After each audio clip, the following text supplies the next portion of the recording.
Class 9-এর ছেলের গুনাহ শুনলে, ক্লাস 9-এর ছেলের জিনা ব্যভিচারের কথা শুনলে পাগল হয়ে যাবেন, পাগল হয়ে যাবেন। আমি শিখকে রেখা নিয়ে ও কি বলে,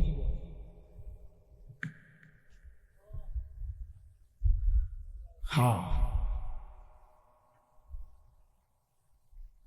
এই কোরআনুল কারীম সামনে বললাম, এক নির্ভরযোগ্য বিশ্বস্ত কথা হল, এই 15 দিন আগেও আমার একজন 7 বছরের বাচ্চা আপন বাবার বড় মোবাইল দিয়ে উলঙ্গ ছবি, রব্বে কাবার কসম, কোরআন শরীফ সামনে রেখে 7 বছরের বাচ্চা। আমার জাতি ধ্বংস হবার আর বাকি কথা বলেন। জিজ্ঞাসা করেন যে কতদিন হয় নামাজ পড়েন, কতদিন, মানে একজন 18 বছরের ছেলে অগণিত জিজ্ঞাসা করেন যে 5 ওয়াক্ত নামাজ পড়ো নাই, অথবা পড়ছো মনে পড়েনি গত 2-4 বছর। একটা ছেলেকে জিজ্ঞাসা করেন না যে বাবা গত 365 দিনে যে 1 বছর গেছে কোনদিন ফজরের নামাজ পড়ছো? তুমি জানোনি ফজরের ওয়াক্ত হয় কয়টায়, সূর্য ওঠে কয়টায়? আমার জাতি আর কতদিন টিকবে? আমি এই 3-4 দিন আগেও এক মসজিদে সারা রাত জার্নি করে ফজরের ওয়াক্তে এক মসজিদে ঢুকছি, মানে এক জায়গায় যাচ্ছি, ইচ্ছা করে নাম বলতেছি না জেলার, এই মনে 1 সপ্তাহ হবে না, ফজরের ওয়াক্তে দেখছি ইমাম সাহেব, বিশাল মসজিদ, খুব সুন্দর মসজিদ, অত্যাধুনিক সুন্দর ঝকঝকে টাইলস, বাথরুম, অজুখানা, আহা কসম খোদা ফজরের নামাজে নিজ চোখে দেখছি সির্ফ ইমাম সাহেবের পিছনে একজন,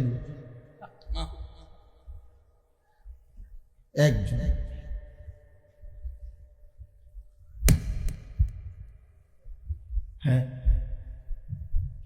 এখনো যে আমরা ভাত মাছ খাই এটাই তো আসছে, এখনো যে বাতাস বয়, এখনো যে রোদ ওঠে, সূর্য ওঠে, চাঁদ ওঠে, এটাই তো আসছে, এটাই আসছে। আল্লাহ হেফাজত করে।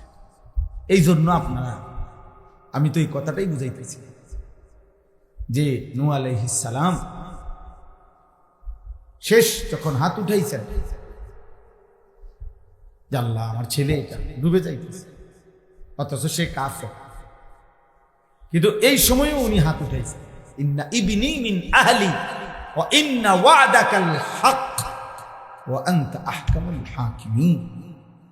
এ তখন কোরআন শরীফে আছে সূরা হুদের মধ্যে 12 নম্বর পারা, আল্লাহ তাআলা ডাক দিয়া বলছে, ইয়া নূহ, হে নূহ, থামো থামো, ইন্নাহু লাইসা মিন আহলিক, এত বড় বেঈমান তোমার সন্তান হইতে পারে না। আল্লাহ বলছে এত বড় বেঈমান কোন মুমিনের সন্তান নয়, ইন্নাহু আমালুন গায়রু সালিহ, এটা বেআমল সন্তান, এটা বেআমল সন্তান, তার জন্য তুমি হাত উঠাবা না, দোয়া করবা না। ফালা তাসআলনি, কোরআন শরীফের আয়াত, ফালা তাসআলনি, অতএব তুমি এর জন্য আমার কাছে কিছু চাইও না, আমি মাফ করব, আমি আল্লাহ মাফ করব। গফফার, গফুর, রহমান, মালিক, আল্লাহ বলতেছে আমি মাফ করতাম না, আমি মাফ করব না, হাত নামা। এই কোরআন শরীফে আছে। তখন নূহ আলাইহিস সালাম হাত নামায় ফেলেছে, বুঝছে আর হবে না, মালিক আর মাফ করবে না বলে দিয়েছে। ফালা তাসআলনি, আল্লাহ বলছে এমন নাফরমান সন্তানের জন্য আল্লাহর কাছে কিছু চেয়েও না। এই জন্য আপনাদেরকেও বলি, বেনামাজি, বেহায়া এমন সন্তানের জন্য আল্লাহর কাছে কি চাই? আমরা কাছে আল্লাহর রহমতে 12 লাখ টাকা ব্যবস্থা করছি, তারা সময় দিছে কম, 12 দিনের মধ্যে পেয়েছে টেহাডি মিলাই কি কষ্টতে করছি হুজুর, 6 লাখ জমি বেচছি, 3 লাখ কিস্তি লইছি, 3 লাখ সুদে লইছি, লই আল্লাহর রহমতে আমরা দোয়ায় ফলাগারে বিদেশ পাঠাইবার নিয়ত করছি, খাস দোয়া করি। আমি খাস দোয়া করতাম, হারাম কর তোর সুদের উপরে আমি দোয়া করতাম। হ্যাঁ না ফরমান, তোর কিস্তির উপরে আমি দোয়া করতাম। হ্যাঁ আমি খাস দোয়া করতাম। আমি ব্যাক কর, আমি বোধাই আপনার হারামের উপরে দোয়া করলে, আপনি জিজ্ঞাসা করেন আলেমকে, কোন হারামের উপরে কেউ যদি আল্লাহর কাছে কিছু চায় দোয়া করে, তার ঈমান থাকে না।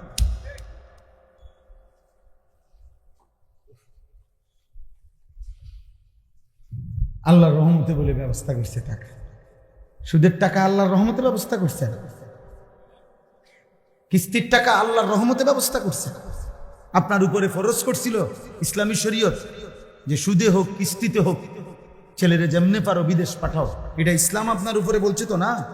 নবীজি বলছে তো এটা, আব্দুল কাদের জিলানী বলছে তো এটা, বাইজিদ বুস্তামি এটা বলছে তো, বাংলাদেশের সংবিধান আপনার এটা বলছে, আপনাকে এলাকার চেয়ারম্যান আপনার এটা বলছে, আপনাকে এলাকার মেম্বার এটা বলছে। ইবলিস ছাড়া, শয়তান ছাড়া আর কেউ বলে নাই। হারাম খোর কোথাকার শয়তান তোমারে বলছে, দুইটাই লুবি, বাপটাও লুবি, সন্তানটাও লুবি। বিদেশ যাইতে নিষেধ করি না, বিদেশ যাওয়া হারাম না, কথা বোঝেন না, বিদেশ যাওয়া হারাম, প্রবাসী হারাম না, না না, সুদের টাকা হারাম, কিস্তির টাকা হারাম, আপনারে এইটা বলছি।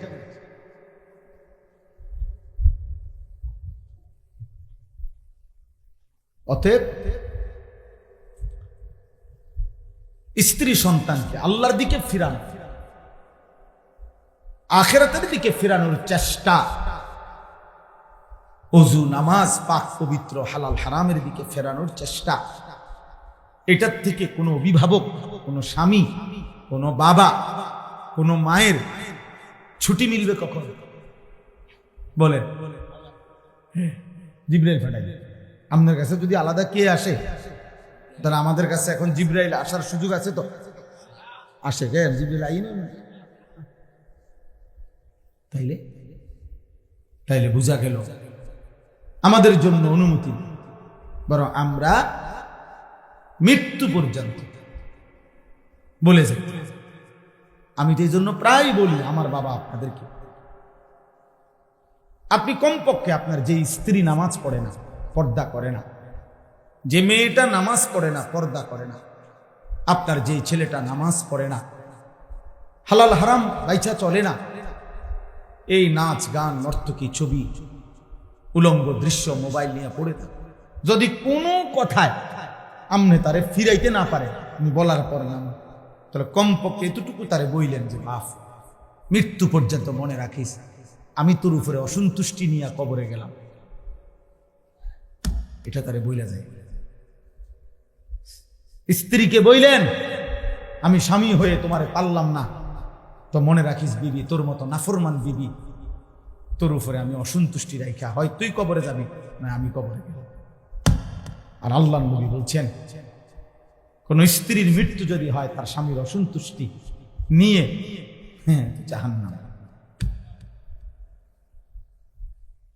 তাহলে কি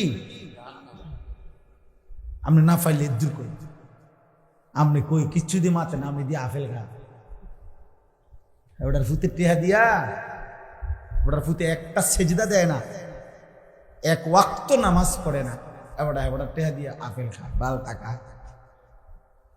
আল্লাহর রহমতে আসি বালা, আমরা গো দোয়ায় 10 জনের দোয়ায় গপ মারে, চা দোয়া নিয়ে কি সুন্দর কথা কয়, বিড়ি খাইতে খাইতে আসি আল্লাহর রহমতে, আল্লাহ ভালোই রাখছে, এই যে আল্লাহ ভালোই তো রাখছে, বিড়ি খাইতেছেন বুঝাই যায় আল্লাহ যে ভালো রাখছে, ভালোর দশা যে বিড়ি, আল্লাহ যে ভালো রাখছে আপনার এই তো বুঝাই তো, আপনি চা দোয়ানে বসে বসে টেলিভিশনে নাচ গান দেখতেছেন, নর্তকীর ছবি দেখতেছেন, নাটক সিনেমা দেখছেন, এই তো ভালো রাখছে নাকি?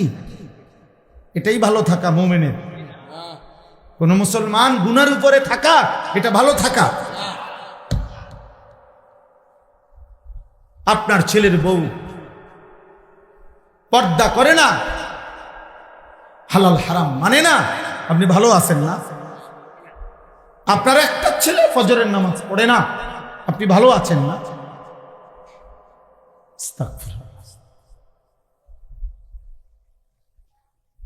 কিসের ভালো থাকলেন? আপনার ঘরে জাহান্নামের আগুন জ্বলতেছে, এই সময় আপনি ভালো থাকেন কেমনে? কেমনে ভালো?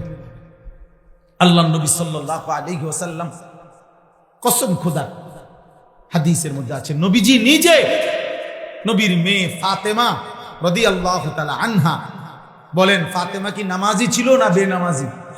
পর্দানশীল না বেপর্দা নারী? সাইয়্যিদাতু নিসাই আহলিল জান্নাহ।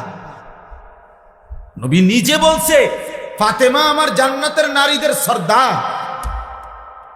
সেই ফাতেমার ঘরের দরজা আল্লাহ নবী সাল্লাল্লাহু আলাইহি সাল্লাম ফজরের নামাজের সময় নবী নিজে ফাতেমার ঘরের দরজার কড়া নাড়তেন আর বলতেন, ইয়া ফাতেমা কুমি, ফাতেমারে আমার মা, নামাজের জন্য উঠো মা, কুমি লিসসালাহ, নামাজের জন্য উঠো মা, আনকিজি নাফসাকে মিনান নার, মা ফাতেমা জাহান্নামের আগুন থেকে নিজেকে বাঁচাও মা, ফাইন্নী লা উগনি আনকে মিনাল্লাহি শাইআ।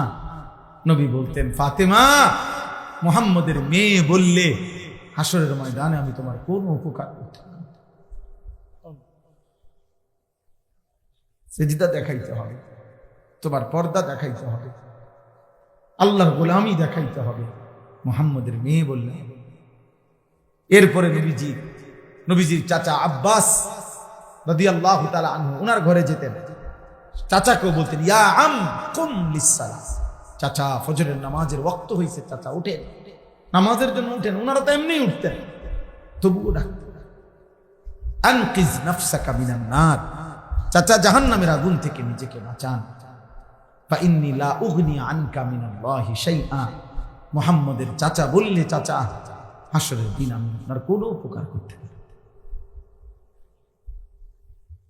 আমনে কি আমগরে বুদ্ধি দিছে, চাচারে কেউ কইয়া দিছে, আমনে চাচা মৃত্যু পর্যন্ত বিড়ি খাইবেন, নবী হাসরের ময়দান আপনি দেখবার লোক লোক সুপারিশ করে জান্নাত দিয়ে দিবে।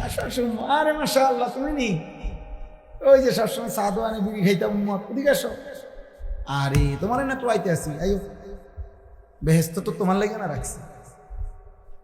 এই হলো উনি বুঝছে কি সুপারিশ, বুঝছেন না? উনি ভাবছে নবী সুপারিশ করবে মানে আমরা মৃত্যু পর্যন্ত আল্লাহর নাফরমানির উপরে থাকবো, আর নবী উঠলেই সুপারিশ করে কি দিয়ে দিবে? বেহেশত দিয়ে। আপনি 60 বছর পর্যন্ত কথায় কথায় গালি দেবেন, এই অবস্থায় মারা যাবেন, আমনের কিস্তি আমনের ফুতে চালায়, আমনে কবরে, আমনের সুদের টাকা আমনের ফুতে চালায়, আমনের ব্যাংকের লোন আমনের ফুতে সুদ করে, আমনে কবরে, আমনে হাসরের ময়দানে উঠলেই আমনের নবী সুপারিশ করে বেহেশতে নিয়ে যাবে। এই তো সুপারিশের অর্থ না কি? এটাই তো মনে হয় না? যদি কেউ ভেবে থাকেন এমন, তো ধোকা খাইছে, ধোকা। ওমা ইয়াখদাউনা ইল্লা আনফুসাহুম ওমা ইয়াশউরুন, ধোকা খেয়েছেন, বুঝেন নাই। কোরআনুল কারীমের মধ্যে আল্লাহ বলছেন আমার মুমিন বান্দা কেমন হয়। আল্লাহ বলেন আমার মুমিন বান্দা নামাজও আদায় করে, আমার দেওয়া সম্পদ থেকে যাকাতও দেয়।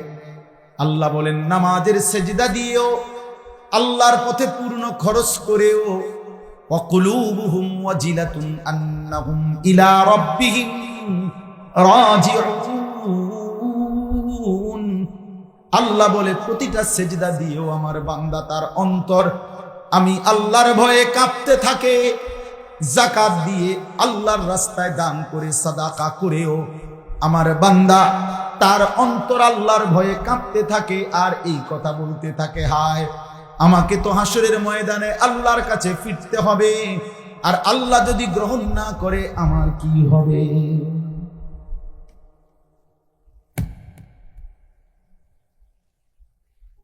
আল্লাহ যদি গ্রহণ না করে আমার কি হবে?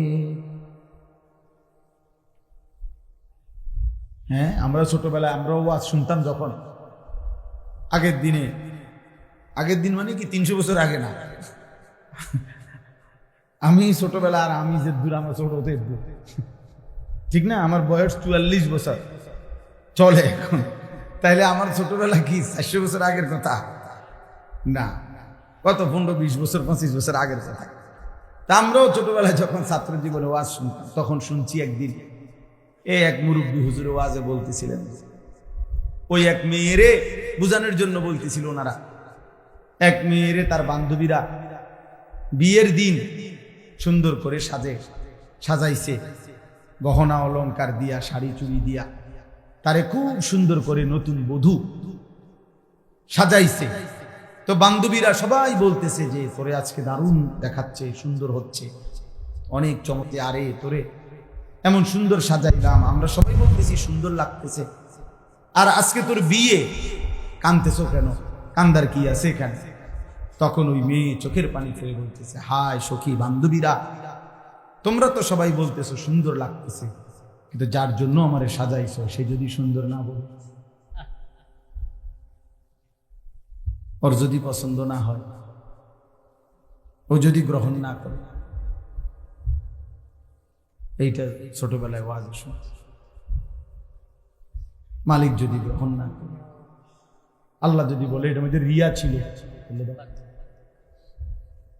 আল্লাহ যদি বলে ইখলাস ছিল না, আমার সন্তুষ্টির জন্য হয় নাই, আপনি কি বলবেন?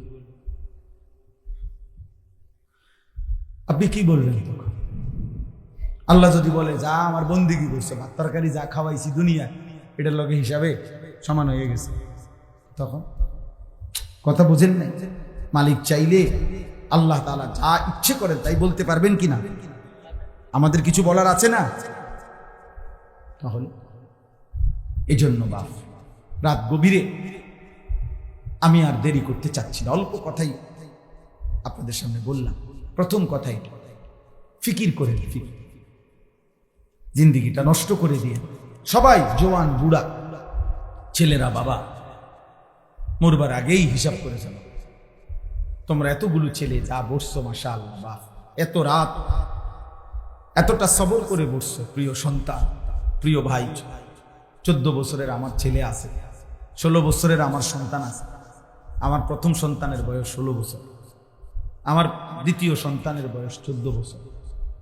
অতএব 14 বছরের তুমি আমার ছেলে, তুমি আমার সন্তান, 16 বছর যার বয়স তুমি আমার সন্তান, এর চাইতে একটু বেশি যার বয়স তুমি আমার ছোট ভাই। তো এক ভাই তোমারে বললাম, এক বাবা তোমারে বললাম, তোমরা ছেলেরা নষ্ট হইও না, নষ্ট হইও। এই নারী, এই ছবি, অস্থির দৃশ্য, উলঙ্গ নাচ গান, জিনা, ব্যভিচারের দৃশ্য, মদ, জুয়া, এই হারাম সম্পর্ক, বন্ধুদের আড্ডা, দিন রাত নাপাক শরীর, পেশাব পায়খানার পরে ঠিক মতো টয়লেট পেপার ব্যবহার করো না, পানি ব্যবহার করো না, এক ওয়াক্ত নামাজের সেজদা দাও না, কোনো দিন ফজরের নামাজ পড়ো না। হ্যাঁ, এটা তো মুনাফিকের সাজে, মুশরিক এটা করতে পারে, মুমিন করতে পারে। আল্লাহর কসম, নবী বলছে সাল্লাল্লাহু আলাইহি ওয়াসাল্লাম, লা ইয়াশহাদুহুমা মুনাফিকুন, আল্লাহর নবী বলেন যে মুনাফিক, কসম খোদার, নবী বলছে সে এশার নামাজ এবং ফজরের নামাজে উপস্থিত হয় না। রব্বে কাবার কসম, এশার নামাজ এবং ফজরের নামাজের জামাতে যে আসে না, রাসূল বলছে সে মুনাফিক। সে কি বলেন না? সে কি বলেন? সে কি? মুনাফিক। তাইলে বাবা, ছেলেরা মনে রাখো, যেই নবী বলছে সুপারিশ করবে, তিনি বলছে তুমি মুনাফিক, তুমি ফজরের নামাজে আসো না, উম্মত তুই মুনাফিক। অতএব যিনি সুপারিশ করবেন তিনি যদি বলে তোমারে মুনাফিক, এবার সুপারিশ তোমার জন্য তোমার আব্বাই করবে কিনা, কোন বাফে, তুমি দেখো তোমার কোন আব্বা সুপারিশ করবে, তুমি মিলাই। এ তো মুনাফিকের আখলাক। হযরত আব্দুল্লাহ ইবনে ওমর বলেন, রাসূলুল্লাহ সাল্লাল্লাহু আলাইহি সাল্লামের জামানায় আমরা মুনাফিক ফজরের অনুপস্থিতি দেখলে আমরা তাকে মুনাফিকই ভাবতাম। আল্লাহ নবী সাল্লাল্লাহু আলাইহি সাল্লাম কারো ঈমানের ব্যাপারে সন্দেহ করলে, মানে কালেমা পড়ছে কিন্তু নবী যদি সন্দেহ করতেন যে সে আসলে খাঁটিভাবে ঈমান আনছে কিনা, একেবারে স্পষ্ট রেওয়ায়েত আছে, আমার কাছে আরবি কিতাব আছে গাড়িতে, ওইখানে আছে নবীজি তখন ফজরের ওয়াক্তে পরে খুঁজতেন, 2 দিন 3 দিন 4 দিন যদি ফজরের নামাজে অনুপস্থিত দেখতেন তো নবী বলতেন, হ্যাঁ আমি এমনটাই ভাবছি, মানে মুনাফিক। মানে কি? মুনাফিক। এজন্য হযরত আব্দুল্লাহ ইবনে মাসউদ রাদিয়াল্লাহু তাআলা আনহু বলেন, নবীজির জামানায় যারা বাস্তবিক অর্থে ছিল মুনাফিক, সবাই চিনতো, মনে করত, সবাই নবীজির বিরুদ্ধে ষড়যন্ত্র করত মুনাফিক হিসাবে, আল্লাহর কসম তিনি বলেন, হযরত আব্দুল্লাহ ইবনে মাসউদ বলেন, ওই চিহ্নিত মুনাফিকরাও ফজরের নামাজের জামাতে উপস্থিত হইতো। হইতো কেন? ওই যাতে করে ডাইরেক্ট কি না বলে, মুনাফিক না বলে, লুকাইবার জন্য, আড়াল করবার জন্য, যাতে মুনাফিক হিসাবে একটা সিল না পড়ে। বুঝেন না কথাটা?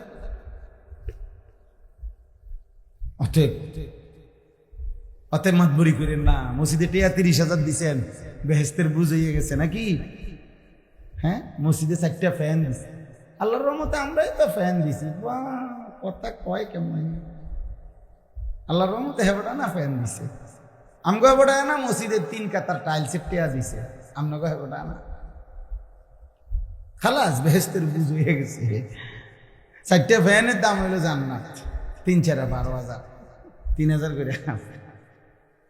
জান্নাত এত সস্তা হয়ে গেল না?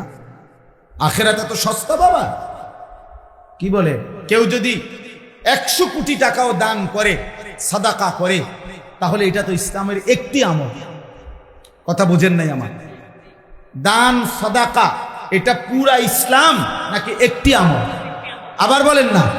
তাহলে 100 কোটি টাকাও যদি দান করে তাহলে কয়টা আমল হয়েছে? তো এটার আমনে নেকি পাইবেন, কোনো সন্দেহ নেই। কিন্তু নামাজ, যাকাত, হজ, রোজা, জিকির, তেলাওয়াত, তাহাজ্জুদ, 5 ওয়াক্ত নামাজ, হারাম থেকে বাঁচা, সুদ খাওয়া যে হারাম, ঘুষ খাওয়া যে হারাম, চুরি করা যে হারাম, নারী দেখা যে হারাম, নাটক সিনেমা দেখা যে হারাম, ওজনে কম দেওয়া যে হারাম, কথায় কথায় গালি দেওয়া যে হারাম, বিড়ি সিগারেট খাওয়া যে হারাম। তো এগুলা কার জন্য? এগুলোর গুনাহ বুঝেন নাই হিসাবটা? না, এগুলা সব 30,000 দিচ্ছে। না না না, এটা দিচ্ছে 30,000 দেখেন না, হুজুরের টাকা 200 দিয়া বুড়া মিয়ারে তওবা করায়। 90 বছরের বুড়া, সোজা হইয়া গেছে, একদম টানা দিয়া লাইছে, এখন হাত পাও গিরাগাড়ি জোরাজারি ছেড়ে দিছে। হ্যাঁ, এখন দম টাইমতে আছে। এই সময় হুজুর আনছে 300 টাকা দিয়া, 500 টাকা। হুজুর ধরেন আব্বার 60 বছর ক্লিয়ার করে দেয়, হুজুরে 500 টাকা দিয়া তওবা করাইয়া আমনের বাপের 60 বছরের গালি গালাজ, বিড়ি সিগারেট, চা দোয়ানের, টেলিভিশন দেখা, ওজনে কম দেওয়া, ওই যে জমি দিছে না, ঠকাইছে, এই সব ক্লিয়ার করে মাফ করে 500 টাকার ভিতরে এরপরে জান্নাতের ফেরেশতার হাতে বুঝাই দিয়া ইমাম সাহেব আইছে। ভাই, ইমাম সাহেবের বাপের সম্পত্তি জান্নাত। কথা বলেন না কেন? ইমাম সাহেবের বাপের সম্পত্তি, ইমাম সাহেব জান্নাতের টেন্ডার নিছে, তাহলে হাসরের ময়দানে ইমাম সাহেব দাঁড়াইতে হবে না? কথা বলেন। হুজুর সাহেব দাঁড়াইতে হবে না? বক্তা সাহেব দাঁড়াইতে হবে না? পীর সাহেব দাঁড়াইতে হবে না? কসম খোদার দাঁড়াইতে হবে আমাকেও আপনাকে। আমি কি এখন জান্নাত থেকে আসছি? না না, ক্যান্টনমেন্টে আসছি, কুমিল্লা ক্যান্টনমেন্ট, ময়নামতি, ওখান থেকে আসছি। অতএব দয়া করে, গুনাহ করছেন আপনি, তওবা করবেন না এখন। এখন কখন? কখন? এখন। এখন তওবা করবেন কিভাবে? 3 ভাবে। 3 জিনিস একসাথে হলে তওবা হয়। চোয়াকার চা লেখলে চা হয় না, শব্দ হয়। চা পাতা, চিনি, পানি একসাথে করলে চা হয়। চোয়াকার চা লেখলে কি হয় না? চা হয় না, চায়ের শব্দ। তওবা তওবা করলে তওবা হয় না, তওবার শব্দ। 3 জিনিস একত্র করতে হয়। 1 নাম্বার, আল্লাহকে বলতে হবে দিল দিয়ে, কলিজার ভেতর থেকে, যে আল্লাহ আমি গুনাহ ছেড়ে দিলাম। 2, আর করব না মালিক, আমি ওয়াদা দিলাম। 3, আমি লজ্জিত মাওলা, আমি মাফ চাইলাম। খোদার কসম, যদি দিল থেকে কেউ বলে, ছেড়ে দেওয়ার নিয়তে আসলেই বলে, এবং ছেড়ে দেওয়ার জন্য গুনাহ চেষ্টাও করে, আল্লাহ বলবে বান্দা, এই গুনাহ যদি আসমান পরিমাণও হয়, সমুদ্রের ফেনা পরিমাণও হয়, পৃথিবীর সবচেয়ে উঁচা পাহাড়ের চাইতে যদি উঁচা হয়, আমি একসাথে মাফ করে দেব। গাফারতু লাকা ওয়ালা উবালি, কোনো পরোয়া না করে মাফ। ইন আতাইতানি লাইলান আতাইতুকা লাইলান। আল্লাহ বলে, যদি গুনাহ নিয়ে তওবা করার জন্য রাত গভীরে আসো, আমি রব্বুল আলামিন রহমত মাগফিরাত নিয়ে রাত গভীরেই আসবো। ওয়া ইন আতাইতানি নাহারান আতাইতুকা নাহারান। আল্লাহ বলে, বান্দা তুমি যদি দিনে আসো, চোখের 1 ফোঁটা পানি নিয়ে গুনাহ মাফ চাওয়ার জন্য, খোদার কসম আমি রব্বুল আলামিন দিনের আলোতেই বা রহমত আর মাগফিরাত নিয়ে আসবো। তুমি আসবে যখন, আমি আসবো তখন। ইয়া আদম কুম ইলাইয়া আমশি ইলাইকা। হাদিসে কুদসিতে আছে, আল্লাহ বলেন, বনি আদম তুমি আমার জন্য দাঁড়াও, আমি আল্লাহ তোমার জন্য হাঁটবো। ওয়ামশি ইলাইয়া উহারবিলু ইলাইকা। তুমি বান্দা আমার জন্য হাঁটো, আমি তোমার জন্য দৌড়বো। তুমি আসবে যে দূর, আমি আসবো তার চাইতে বেশি। তুমি আসবা 1 বিঘত, আমি আল্লাহ আসবো 1 হাত। তুমি আসবা 1 হাত, আমি আসবো 2 হাত। তুমি আসবে হাঁটতে হাঁটতে, আতাইতুকা হারওয়ালা, আমি রব্বুল আলামিন রহমত নিয়ে আসবো দৌড়তে দৌড়তে। কাউকে বলবো না ওয়ালা উবালি, কাউকে শোনাবো না, কাউকে ডাকবো না, তোমার বাপ কেউ না, গ্রামবাসী কেউ না। রাতের 4টায়, রাতের 3টায়, অন্ধকার পৃথিবীতে তুমি একাকী চোখের পানি ফেলে মাফ চাইও বান্দা, আমি একাই তোমারে মাফ করে দেব। মাফ করে দেব বান্দা, আল্লাহ আমাকে মাফ করে দেব। চলেন ভাই, অতএব গুনাহ ছেড়ে, আল্লাহর নাফরমানি ছেড়ে, আল্লাহর নাফরমানি ছেড়ে। বাবা কষ্ট করছেন, আমারও কষ্ট লাগতেছে, আপনাদের অনেক কষ্ট হয়েছে। এত রাত আপনারা বয়স্করা বাবারা বসছে, সবাই মিলে গুনাহ ছেড়ে বলেন ইনশাআল্লাহ। এক মুমিনের মৃত্যু পর্যন্ত 2টা ডিউটি। একজন মুসলমান, 1 গুনাহ বর্জন, 2 আদেশ পালন।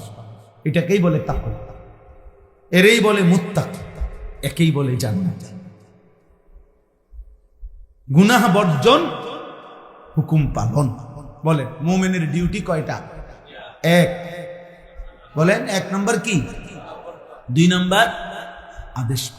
আগে হলো গুনাহ বর্জন, এরপরে হলো আদেশ। কারো মনে করেন সতর খোলা, আবার তার নামাজের ওয়াক্ত, তো নামাজ পড়া এটা হলো নেকি, সতর খোলা এটা হলো গুনাহ। এখন এই কোনটা আগে দেয় হিসাব বুঝছেন? নামাজের বাহিরে ফরজের মধ্যে একটা আছে কিনা? তাহলে কি বুঝা গেল? বুঝেন নাই কথা? সতরও খোলা, নামাজও সামনে, তো নামাজ পড়লে নেকি, সতর খোলা থাকলে কি গুনাহ। কারণ প্রথম দায়িত্ব কি? এই মানে সতর ঢাকা, এরপরে কি গুনাহ বর্জন, প্রথম জিম্মাদারি।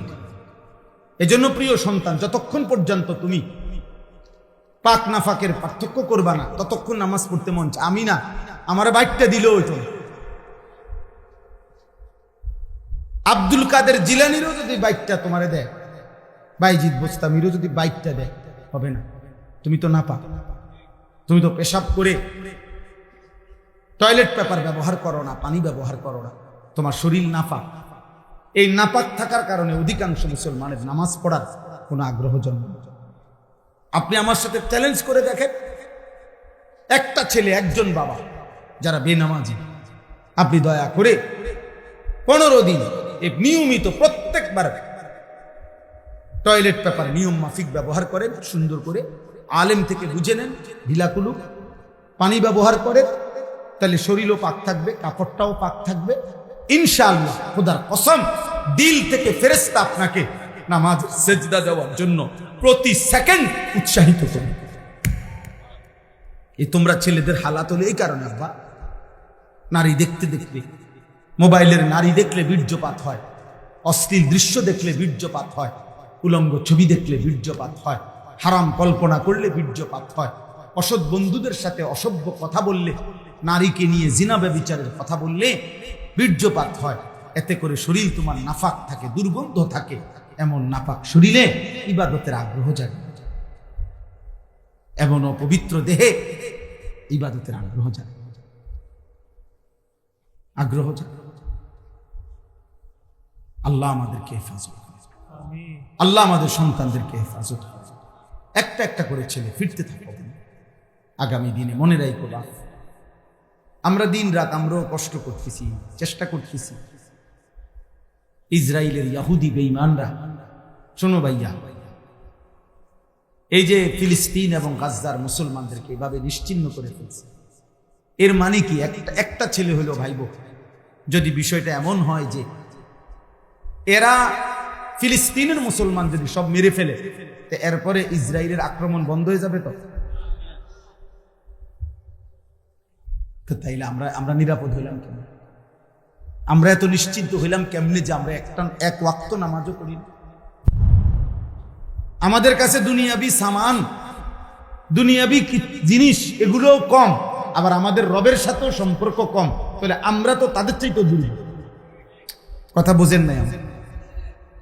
আমাদের কাছে তো দুনিয়াবি তাদের সমপরিমাণ অস্ত্রও নাই, আবার আমাদের রবের সাথেও আমাদের সম্পর্ক কমে যাচ্ছে। তো আমরা বিজয় হবে কিভাবে? আমাদের বিজয় হবে কিভাবে? ইসরায়েলের প্রধানমন্ত্রী জাতিসংঘে এই বেঈমান যখন ভাষণ দিতে দাঁড়াইছে, এই যে গতকালকে না জানি তার আগের দিন, তো পৃথিবীর প্রায় 100 দেশের প্রেসিডেন্ট, প্রতিনিধি তারা উঠে গেছে, তার ভাষণ শুনে নাই, পুরাটা হল রুম খালি করে ফেলছে। 2, 4, 10, 20 জন মানুষ বলছে, ঘৃণা করে। কিন্তু এই বেঈমান এর পরেও তার বক্তব্য 1 মিনিটের জন্য সে থামায় নাই, সে খালি জায়গাতে বক্তব্য দিচ্ছে। আপনি কি মনে করেন? গাদ্দার। আপনি বুঝেন না? আমি যদি এখন আইসা বসলাম, আর আমি আইয়া যদি দেখি যে আমার দেখেই আপনারা, আমি বইছি আর সবটি লোক উঠতে চলে গেলেন, আমার দিলে চাইবেনি বক্তব্য দিতে যে আমার কিরে এই লোকটি আমার এভাবে বেইজ্জতি করলো, আমি বসছি মাত্র, লোকটি সব উঠতে চলে যাচ্ছে এখন আমারে দেখা। তখন আমি বলবো কিনা যে যেমন ওয়াজের গোষ্ঠী গিলে যাবে না তো ওয়াজ। কিন্তু ও কত বড় গাদ্দার, সে ঠিকই বক্তব্য দিছে, পুরা বক্তৃতা দিছে, এবং সে পরিষ্কার বলছে গোটা পৃথিবী না, পৃথিবীর সব শক্তি যদি একসাথেও বলে, সে গাজার উপরে আক্রমণ থামাবে না। 1 সেকেন্ডের জন্য তার শব্দে কোনো অনুশোচনা নেই। কিছুদিন আগে সে বলছে যে এই পৃথিবীতে যার কাছেই একটি বড় মোবাইল আছে, এই নেতানিয়াহু বলছে, হ্যাঁ, সে বলছে যার হাতে একটা বড় মোবাইল আছে সারা পৃথিবী, তো মনে রাখতে হবে তার হাতেই আমাদের ইসরায়েলের একটা টুকরা আছে। বুঝেন নাই হিসাব? বড় মোবাইলের পার্টস, কোনো না কোনো পার্টস, 2, 4, 10টা পার্টস ইসরায়েলের। বুঝে নাই হিসাব ভাইয়া? ওরা আমগরে কেমনে আটকাই লাইছে। আমাদের চুল, আমাদের চেহারা, সন্তান আমার মুসলমান, বাপ মুসলমান, মা মুসলমান, চুল দিকে তাকাইলে বোঝা যায় সে বেঈমান। সারাদিনের চলাফেরা দেখলে বুঝাই যায় সে বেঈমান। নবী সাল্লাল্লাহু আলাইহি সাল্লাম তো স্পষ্ট বলছে, নবীজির লোকে আপনি রাগ করতে পারবেন? তো নবীজি তো বলছে, মান তারাকা সালাতাম মুতাআম্মিদান ফাকাদ কাফারা, যে ইচ্ছে করে নামাজ ছেড়ে দিল সে কাফের হয়ে গেল। তো এর ব্যাখ্যা তো আছে, কিন্তু ব্যাখ্যা তো পরে। শাব্দিক তর্জমা কি? ফাকাদ কাফারা।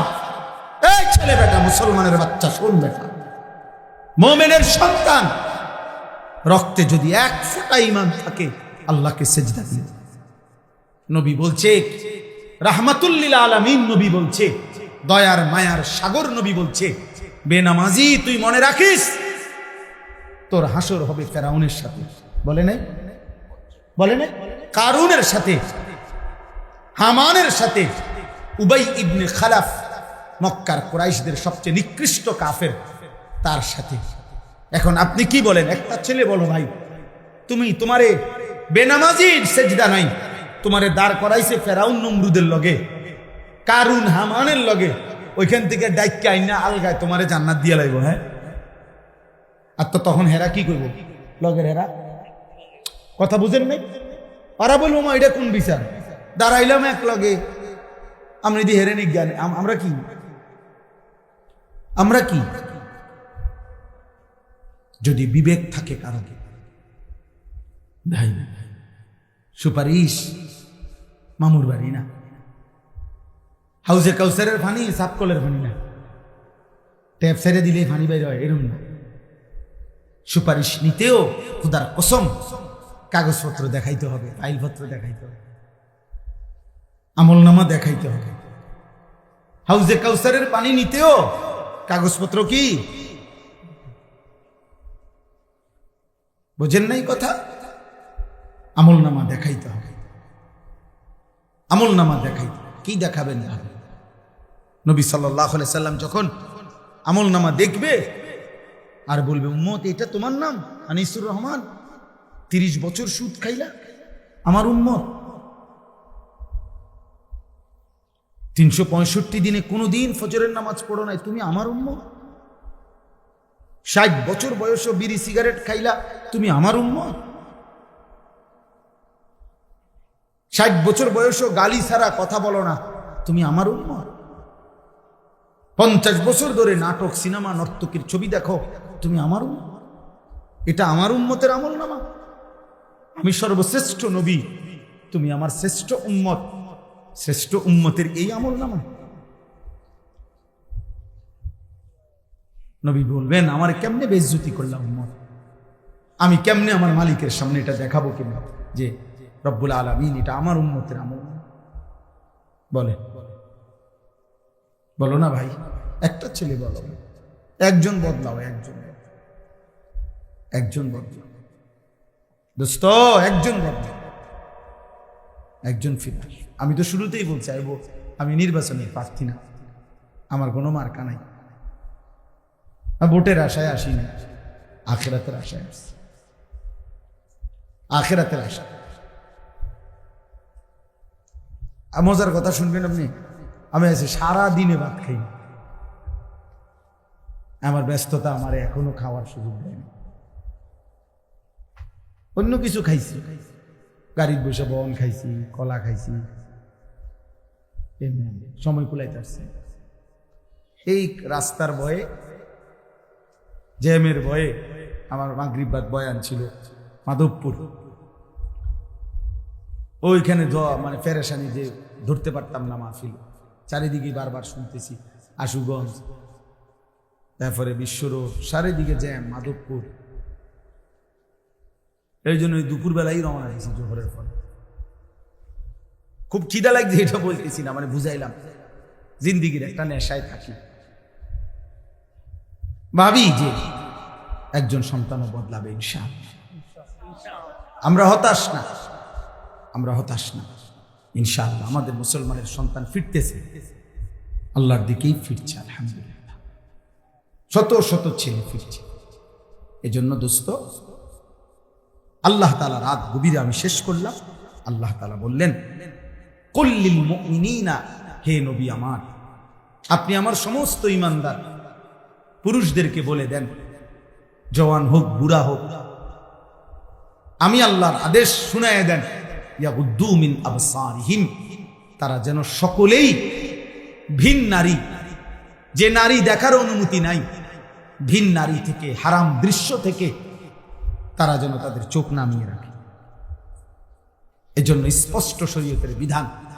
এক নাম্বার হলো, যে নারী দেখার অনুমতি নাই, প্রিয় বন্ধু, মোবাইলে কিংবা টেলিভিশনে কিংবা রাস্তায় কিংবা বাড়িতে উঠানে কোথাও তাকে দেখার অনুমতি নেই। আল্লাহ বলছে চোখ নামাও। 2 নাম্বার, কারো সতর দেখার, পুরুষের সতর যেটুকু এটুকু পুরুষ হয়েও দেখার অনুমতি নেই, নারীর সতর দেখার অনুমতি নেই। আল্লাহ বলেন চোখ নামাও, চোখ নামাও, চোখ নামাও। জওয়ান ছেলে তুমিও চোখ নামাও, বুড়ো চাচা আপনিও চোখ নামাও, আমিও চোখ নামাও। ওয়াহফাজু ফুরুজাহুম, আল্লাহ বলেন আমার ইমানদার বান্দাদেরকে বলেন তারা যেন প্রত্যেকে নিজেদের লজ্জাস্থানও হেফাজত করে, জিনা যেন না করে, ব্যভিচার যেন না করে, পুরুষে পুরুষে কোনো অপকর্ম যেন না করে, পুরুষে নারীতে যেন কোনো অপকর্ম না করে, নারী নারী যেন কোনো অপকর্ম না করে, নিজের হাতকে যেন অপকর্মে ব্যবহার না করে, যেই কোনো রকমে নিজের হারাম যৌন চাহিদা যেন পূরণ না করে। আল্লাহ বলছে বিনিময়ে আল্লাহ একটা মজার ওয়াদা দিয়েছেন। আল্লাহ বলছে আমার বন্ধু আপনি বলে দিয়েন আমার কোন ইমানদার বান্দা যদি পুরুষ না মহিলা সবার জন্য এই হুকুম, অকুল্লিল মুমিনাতি ইয়াগদুদনা মিন আবসারিহিন্না ওয়া ইয়াহফাজনা ফুরুজাহুন্না, পুরুষদের জন্য এই হুকুম, নারীর জন্য। পুরুষকেও বলছে চোখ নামাও, নারীকেও বলছে চোখ নামাও। মহিলা বোরকা পরছে তো ঠিক আছে, বৃত্তে চশমা লাগাইছে এটাও ঠিক আছে, উর্ফে কাপড় আছে, কিন্তু এবারই চশমা বৃত্তে সব চায়। তাহলে আপনার এটাও কি না পর্দা? কথা বোঝেন নাই আপনি? চোখ নামাইতে হবে পুরুষকেও, চোখ নামাইতে হবে কাকে? মহিলা। আমার একজন উস্তাদ ছিলেন হযরত মাওলানা মুস্তাফা মাহমুদি, হুজুর এখনো বেঁচে আছেন। হুজুর একদিন আমগরে সবকে বুঝাইছিলেন, ওই যে মেইন রোডে রাত্রিবেলা যে ট্রাক চলে, এই ট্রাকের যে হেডলাইট, এটার একটা নিয়ম আছে যে মুখোমুখি হেডলাইট, মানে এদিক থেকে একটা ট্রাক আসতেছে, এদিক থেকে একটা যাইতেছে। তো ট্রাক যদি রাত্রেবেলা এরকম মুখোমুখি হয় বা বাস, তো দোনোটারে তো 4টা হেডলাইট না, এই গাড়ির 2টা ওই গাড়ির 2টা না, তো এই মুখোমুখি হইলে কাছাকাছি আসলে নিয়ম হলো ড্রাইভারদের হেডলাইট ডাউন করতে হয়। দোনোজনে দোনো গাড়ির হেডলাইট কি করতে হয়, এটা নিয়ম আছে হেদের, হেরা বোঝে, নিচের দিকে দিতে হয়। আর নিচের হেডলাইট ডাউন করলে দোনো গাড়ি তখন সাইড বোঝে যে আমি কোন দিকে যাবো, হে কোন দিকে যাবো। আর নয়তো যদি দোনো হেডলাইট মুখোমুখি থাকে অ্যাক্সিডেন্ট হয়। তো হুজুরের জন্য বলতেন, আল্লাহ তাআলা বলছে মুমিন পুরুষ মুমিন নারী, ছেলে মেয়ে মুখোমুখি যখন হবে, কাছাকাছি যখন হবে, দেখার সুযোগ যখনই হবে, আল্লাহ বলছে দুইজনই হেডলাইট নামায়। ছেলেও চোখ নামাও, মেয়েও চোখ নামাও, পুরুষও চোখ নামাও, নারীও চোখ নামাও, তাহলে দুজনেরই সম্মান ইজ্জত দিন রক্ষা হবে। যালিকা আযকা লাহুম, আল্লাহ বলেন যে তার চোখ হেফাজত করবে এবং লজ্জাস্থান হেফাজত করবে, আমি আল্লাহ ওয়াদা দিলাম আমি তার অন্তর 100 শতভাগ পবিত্র করে দেব। পুরা দিল সাফ, একদম সারফেক্স দিয়া ধুয়ে, অর্থাৎ দিল সাফ করে। আজকা ইসমে তাফদীল, সর্বোচ্চ পবিত্র। ইন্নাল্লাহা খাবীরুম বিমা ইয়াসনাউন, আল্লাহ তাআলা বলেন বান্দা মনে রেখো আমি আল্লাহর সাথে চালাকি করব না। তাকাইয়া রয়েছে এদিকে, বাঁকা চোখে চাইতেছো সেদিকে, কেউ জিগাইলে কিও কি না করতাম এদিকে, বুঝেন? চাদুয়ানে বসে বসে বেরিয়ে চায়, জিঙ্গাইলে কাকা কি খবর, না আল্লাহ দোয়াই বাতি যা খবরে না শুনি। ও খবর মানুষের চোখে শোনে, হ্যাঁ মানুষে কি চোখ দিয়ে নি খবর শোনে কি দিয়া? তা আমি যদি চাইয়া রয়েছেন আগ করিয়া বলেন, আপনার যদি খবরই শোনা দরকার আপনি ঘুরে বইয়েন, বোঝেন নাই? দোকানের এদিকে বইয়েন, দোকানের টেলিভিশন এদিকে, আপনি ওইদিকে বসেন, উল্টা উল্টা বসেন, চেয়ার ঘুরে বসেন, তাহলে তো কানে শুনবেন, বেডি দেখবেন না, বলেন না? তাহলে আল্লাহ তাআলা বলছেন বান্দা তোমার দিলের মধ্যে কি আছে, এবং কৌশল করে গোপনে, একাকী, আড়ালে, রাতে, লাইট বন্ধ করে ইয়ারফোন লাগাইয়া যেমনি তুমি যা করো না কেন, খোদার কসম আল্লাহ বলেন আমি পুরা খবর রাখি। ইন্নাল্লাহা খাবীরুন, আল্লাহ খবর রাখে, আল্লাহ খবর রাখে, আল্লাহ খবর রাখে। বান্দা আমারে আড়াল করতে পারতা না, আমার থেকে লুকাইতে পারবা না। এই পৃথিবীর কেউ যদি না দেখে, না জানে, না শুনে, না বুঝে, আমি রব সব দেখি, সব শুনি, সব বুঝি, সব জানি। জানে কি না বলেন না কেন? আল্লাহ আল্লাহ আমাদেরকে, আমাদের ছেলেদেরকে, আমাদের মেয়েদেরকে, আমাদের পর্দার আড়ালের মা বোনদেরকে হেফাজত করে, মেয়েদেরকে বুঝায়েন, বোনদেরকে বুঝায়েন। বিশেষ করে মনে কষ্ট নিয়ে না, আমার একটা অনুরোধ, প্রবাসীর স্ত্রী যারা, প্রবাসীর ছেলে মেয়ে যারা, জানেন না প্রবাসী বিদেশে অনেক কষ্ট করে, মাথার ঘাম বেচারার পায়ে পড়ে, 12 ঘন্টা 14 ঘন্টা 16 ঘন্টা ডিউটি করে। এই এত লম্বা ডিউটি করে কষ্টে জমানো টাকা বুকে বাঁধা স্ত্রী সন্তানের জন্য বাড়িতে পাঠায়। সেই প্রবাসীর স্ত্রী যদি, সেই প্রবাসীর ছেলে মেয়ে যদি আল্লাহর নাফরমানি করে, হারাম কাজ করে, গুনাহ করে, পরকিয়া করে, জিনা ব্যভিচারের সাথে সম্পৃক্ত থাকে, খোদার কসম এর চাইতে বড় জুলুম আর কিছু হইতে। তোমার জন্য এই স্বামী বেচারা আজকে 12 বছর 16 বছর সে তার সমস্ত সুখ কোরবানি করে সে বিদেশের মাটিতে পড়ে আছে একা, আর তুমি বোন বাজারে বাজারে ঘুরো, তুমি বাজারে বাজারে। আল্লাহ আমাদেরকে হেফাজত করে, আল্লাহ আমাদেরকে হেফাজত করে, আল্লাহ আমাদের সবাইকে কবুল করেন। আজকের এই মাহফিলে আল্লাহ বরকত দান করেন, আপনাদের সকলের জিন্দেগি আল্লাহ সুন্দর করে দেন। আলহামদুলিল্লাহ। اللهم أنت السلام منك السلام تباركت يا ذا الجلال والإكرام يا أرحم الراحمين يا أرحم الراحمين ربنا ظلمنا أنفسنا وإن لم تغفر لنا وترحمنا لنكونن من الخاسرين ربنا آتنا في الدنيا حسنة وفي الآخرة حسنة وقنا عذاب النار رب ارحمهما كما ربياني صغيرا ربنا هب لنا من أزواجنا وذرياتنا قرة أعين واجعلنا للمتقين إماما মওলায়ে কারীম আপনি মাফ করে দেন।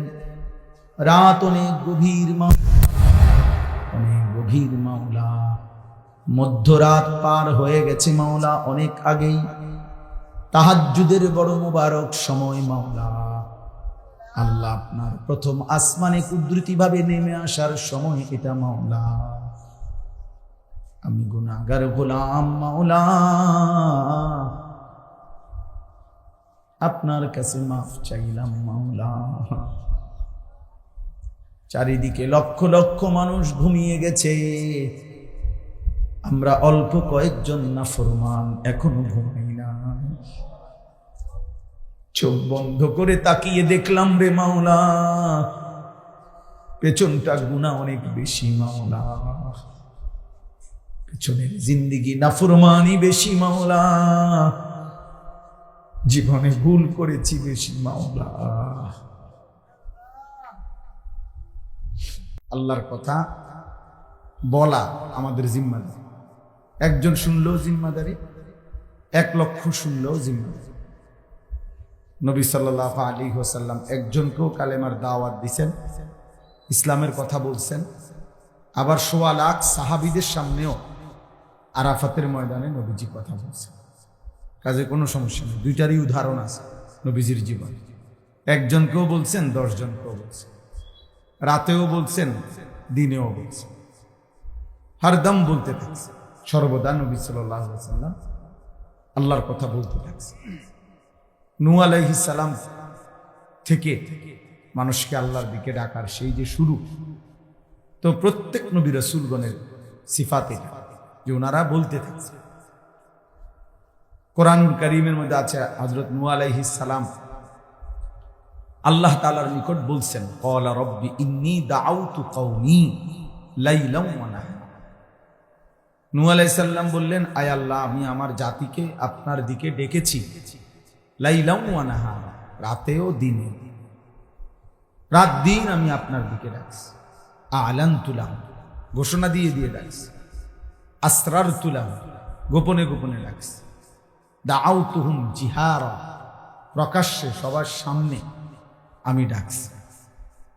কোন সূরত আল্লাহ আমি বাকি রাখি, একাকী, প্রকাশ্যে, গোপনে, ঘোষণা দিয়ে, সব হালাতে আমি আপনার বান্দাদেরকে ডেকেছি। 950 বছর। ফালাবিসা ফীহিম আলফা সানাতিন ইল্লা 50 আমা। কোরআনুল কারীমে আল্লাহ নিজে বলছেন নূহ আলাইহিস সালাম তার জাতির মাঝে ছিলেন 50 কম 1000 বছর, মানে 950 বছর। আল্লাহ তাআলা 950 বছর এমনি বলা এত সহজ বিষয়। এমনি 950 টাকা আর 950 বছর এক কথা। 950 টাকা মানে তো 50 টাকা কম 1000, মামুলি টাকা। কিন্তু 950 বছর, সুবহানাল্লাহ, কি পরিমাণ ধৈর্য, কি পরিমাণ ধৈর্য দেখাইছে। এবং সবচেয়ে বড় কথা হলো কোনো বৈচিত্র্যতা নাই, অর্থাৎ ভিন্ন ভিন্ন এলাকায় না, একই এলাকায়, একই জনগোষ্ঠীর কাছে। আজকে চীন, কালকে জাপান, আজকে সিলেট, কালকে ব্রাহ্মণবাড়িয়া, পরশু রংপুর, তারপরে দিন চিটাগাং। এটার মধ্যে একটা মজা আছে, এক এক অঞ্চলের এক এক মানুষের সাথে মেলা হইলো, মিশা হইলো, কথাবার্তা হইল, বিভিন্ন রুচি, বিভিন্ন মেজাজের মানুষ দেখা হইল। কেউ গ্রহণ করলো, কেউ প্রত্যাখ্যান করলো, কিন্তু এক এলাকায় নির্ধারিত কিছু মানুষের মধ্যেই তিনি 950 বছর লাগাতার বলে গেছে। খামখেয়ালি কথা। এবং নূহ আলাইহিস সালামের এই দীর্ঘ হায়াত, কিন্তু ওনার কওমের লোকদের কিন্তু স্বাভাবিক হায়াত ছিল।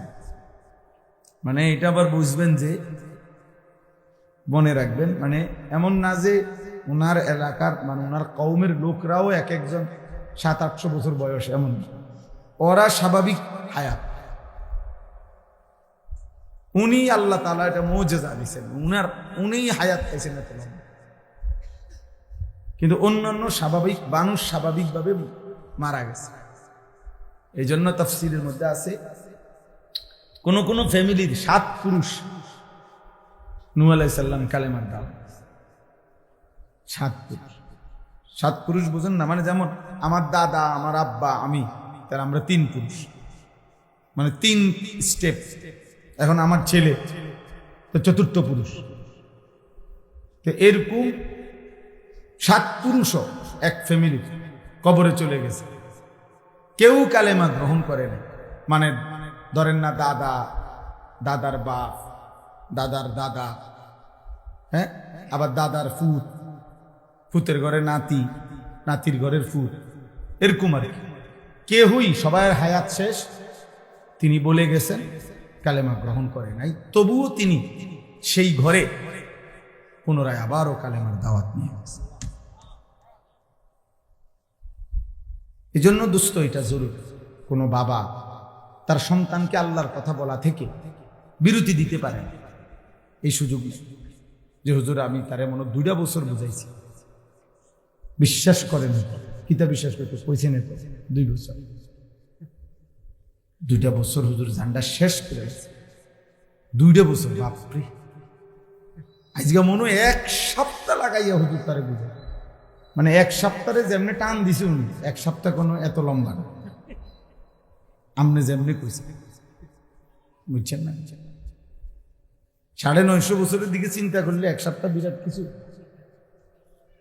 2টা বছর অনেক কিছু। তাইলে এই জন্য কোনো স্বামী তার স্ত্রীকে আল্লাহর দিকে ফিরাইবার চেষ্টা, বিরত হওয়ার সুযোগ। কোনো বাবা, কোনো মা তার সন্তানদেরকে আল্লাহর দিকে ফিরাইবার চেষ্টা বন্ধ করার অনুমতি নেই। অনুমতি হবে সেদিন আল্লাহ যদি ডাইরেক্ট জিবরাইল পাঠাইয়া আপনাকে বলে, নাই তো 3 বছর না, মৃত্যু পর্যন্ত আপনাকে আপনার স্ত্রী সন্তানের ঈমান আমল আখিরাতের কথা বলতে হবে। হুজুর এখন আর বয়স হয়ে গেছে, অন যদি জি পুত্রে বেশি কিছু বলতে যাই, শেষ বয়সে না খাইয়া মরতে হইব, পুতের বউ আর ভাত তরকারিও দিবেন, এই সমস্ত ধোকাবাজি কথা, বাটফারি কথা, খোদার কসম আখিরাতে মুক্তি নেই। কারণ কোনো মানুষ যদি 3 বেলাও পেট ভরে খানা খায়, তারপরও তার মৃত্যু হয় না, তাহলে আপনি বুঝি শেষ বয়সে না খাইয়া মরবে। তাহলে শেষ বয়সে যারা নিয়মিত খানা পায় তারা তো মরে না। না না, এমন লোক আমি শুনি নাই মরতে। আপনারা শুনছেন কিনা কে মরে? তো তাইলে আর আপনি কি করলেন? অনেক মানুষ আছে, আহা, আপন সন্তান চোখের সামনে জাহান্নামের দিকে ছুটতেছে, উনি মাতেও না, উনি আপেল খায়, মালটা খায়, আর উনি জানে এটা হারাম করে। ফুতের ইনকাম সুদ, 2 নম্বর না 6 নম্বর। আহ, উনি মাতেও না, উনি বন খায়, চা খায়, বিড়ি খায়, পান খায়, কোন রকম কয়, কোন রকম আল্লাহ আল্লাহ করে পার হইয়া যেতে। আহ, এক বুজুর্গ বলছিলেন যে হে আল্লাহর বান্দা, দুনিয়ার যন্ত্রণার পেরেশানির কারণে যদি মানুষ বলে যে যদি মরে যাইতাম ভালো ছিল, মানুষ বলে না এরকম যে এত পেরেশানির চাইতে, এত দুঃখের চাইতে মরে গেলে ভালো ছিল। মহিলারা বেশি বলে, মহিলারা একবারে 19 থেকে 19.5 হইলেই যা আমার মরণ আইয়ে না কা, আমি মরি না কা, আমার উপরে ঠাডা পড়ে না কা, আমার উপরে খোদার গজব পড়ে না কা, বেডির গজব বেডি নিজেই দেয়। মহিলাদের এই বদ অভ্যাস বেশি। হ্যাঁ, মানে মৃত্যু কামনা করে বেশি, বুঝেন নাই, মরণ কামনা করে বেশি। তাহলে ওই আল্লাহর ওলি বলছেন যে হে আল্লাহর বান্দা, দুনিয়ার পেরেশানি থেকে তো তুমি মনে মনে কামনা করিলা যে যদি মরে যাইতাম, পেরেশানি মুক্ত হইতাম।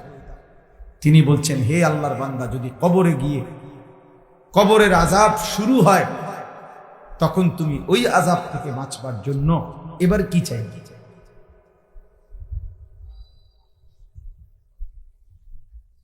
বুঝেন নাই?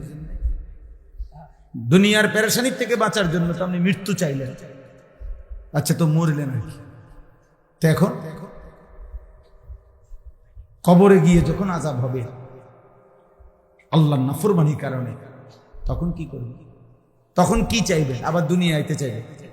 আমরা মস্কারি, হ্যাঁ, আবার দুনিয়ায় আসতে চাইলে আপনারা আবার ফেরত দিবে নাকি? তাহলে এজন্য আমি কথাটা প্রসঙ্গে বললাম আর কি। কোনো স্বামী, কোনো বাবা, কোনো মা, আপনারা এটা মনে রাখবেন, কোনোভাবেই স্ত্রী সন্তানের, পরিবারের কমপক্ষে হালাল হারাম, পাক নাফাক, নামাজ রোজা বন্দিগি, ইবাদত আমল আখিরাত, এই চেষ্টা বন্ধ রাখার অনুমতি, যে অনুমতি হবে সেদিন আল্লাহ নিষেধ করবে। নূহ আলাইহিস সালামকে সরাসরি আল্লাহ নিষেধ করছে।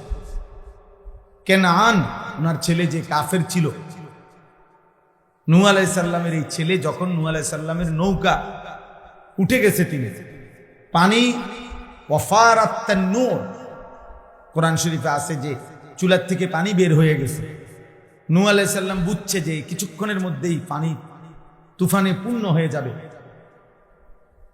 তো তখনও নূহ আলাইহিস সালাম ছেলেটাকে বলছে, বাবা কালেমা পড়ে ইয়া বুনাইয়া রকাব মা'ানা, আমার সাথে নৌকাতে উঠে আসো, বাবা ঈমান আনো। নূহ আলাইহিস সালামের ছেলে বলছে, না আমি নৌকায় উঠবো না, সাআবি ইলা জাবালিন ইয়াসিমুনি মিনাল মা। নাফরমান ছেলে বলতে লাগছে যে বাবা আমি ওই পাহাড়ের উপরে গিয়ে আশ্রয় নেব, এত উঁচা পাহাড়ের উপরে তোমার খোদার পানি যাবে না। বন্যা হইলে ওইব আর আল্লাহ বুঝি হিমালয় পর্বতের উপর, বুঝেন নাই? সেই বুঝতে মনে করছে এটা। তো নূহ আলাইহিস সালাম তখনও আবার বলছে লা আসিমাল ইয়াউমা মিন আমরিল্লাহ, না রে বাপ, আল্লাহর আযাব থেকে আজকে কেউ বাঁচাইতে পারবে না। তুই ভুল করিও না বাবা, আসো। না, ছেলেটা আসে না, উনি টানাটানি করছে। তো আল্লাহ তাআলা বলেন ওয়া হালা বাইনাহুমাল মাউজু, কিছুক্ষণ পরে তুফান বাড়তে বাড়তে ওই পর্যন্ত এসে পানির একটা ঢেউ একটা ধাক্কা দিছে, এই ধাক্কার সাথে সাথে বাপ আর পুত পৃথক হয়ে গেছে। ফাকানা মিনাল মুগরাকিন, নূহ আলাইহিস সালামের ছেলে কেনান তখন পানিতে ডুবা শুরু করছে। আল্লাহ বলেন তখনও দেখেন এবার হাত থেকে ছুটে গেছে, আর আর আর ধরতে পারতেছে না নূহ আলাইহিস সালাম, কিন্তু তখনও তিনি নৌকায় দাঁড়িয়ে, কোরআন শরীফে আছে ওয়ানাদা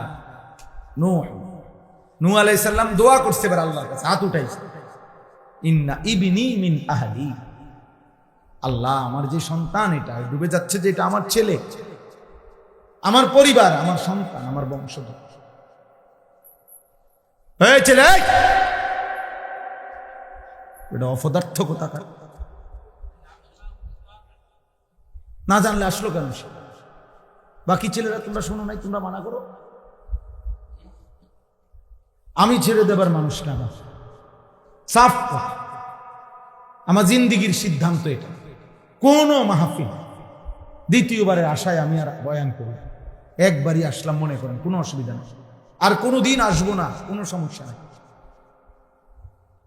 কিন্তু এই সন্তান ফিরাইতে হবে, আমাদের এই ছেলেগুলারে বাঁচাইতে হবে।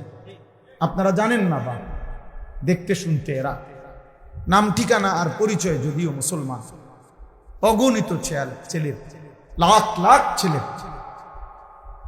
একাকী, গুনাহ, মোবাইলের গুনাহ, চরিত্রহীনতা, জিনা, ব্যভিচার, অস্থিরতা, উলঙ্গ ছবি দেখা, নর্তকী দেখা, হারাম দৃশ্য দেখা, এটা কোথায় গিয়ে নামছে আপনারা জানেন? বয়স্ক বাচ্চা ছাড়া আপনারা জানেন না, আপনারা কোনো আন্দাজই করতে পারেন নাই এখনো যে আপনাদের এক এক সন্তান, নাতি নাতনি, যারা নিজের ইচ্ছে মতো বড় মোবাইল ব্যবহার করে, যারে বাধা দেওয়ার ফিরাবার কেউ নাই, যার সারা রাত নিয়ন্ত্রণ করার মতো কেউ নাই, খোদার কসম আপনারা জানেন না ওরা কি করে। এই বলি আমার সাথে ব্যক্তিগতভাবে শত শত যুবকের, কিশোরের আমার সাথে সম্পর্ক আছে, আমি ব্যক্তিগতভাবে এই মেহনত করি, আলাদা আমার প্ল্যাটফর্ম আছে, আমার কাজ আছে আলাদা, শুধু যারা কিশোর নওজোয়ান নিয়ে কাজ করি আমি জানি